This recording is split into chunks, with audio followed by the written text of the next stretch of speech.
Hey guys, I'm Layla. Welcome to Raid Lore Stories. Today we are going to be checking out the lore story for Fortus. He has such an interesting design, right? He reminds me of anybody's fans of Pirates of the Caribbean. He reminds me of who's the squid face guy in there? Davy Jones, right? That's what he reminds me of. Very interesting. So I want to see what his story is about. Let's read it together. Even among his fellow Knight Revenant, Fortus is an enigma, believed to be either a founding member of the cult of Cleth or at least one of its first adherents. He is an ancient and baleful presence that seems to occupy nebulous space, at once in the fringes of the cult and within its inner circle. Fortus rarely speaks, and when he does, it feels as though his words echo around directly within the listener's head, rather than first reaching their ears. His declarations are heeded and his commands obeyed by all but the most foolish or powerful of the other Knight Revenant. Fortus has long cultivated his own adherents within the wider cult of Cleth. Acolytes who fall under his sway hail him as the Knight of Oblivion and hold him almost as a demigod. The disturbing, tentacled visage of his helmet is recreated in shrines, upon shields, and as tokens and necklaces. Within this group, he decides he'll be blessed with soul transposition, and his apparent seniority among Knight Revenant make him a figure worthy of particular reverence from many cultists further afield.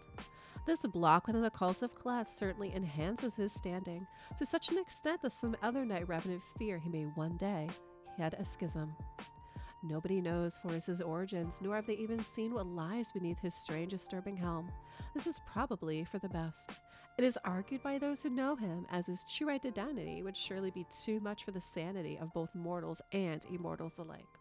Perhaps due to the cephalopod-style crafting of his war gear, some claims he hails from the Lost Isle. Maybe he was the captain of a long-since wrecked ship or the leader of a band of seaborne mercenaries.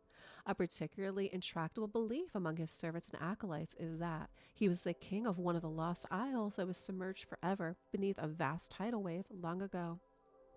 In this theory, Fortus alone survived, spared by fate for a higher purpose. Fortus neither confirms nor denies such claims, but his actions are certainly those of one well accustomed to being the bearer of authority. In battle, Fortus wields a huge broadsword known as the Void Reaper.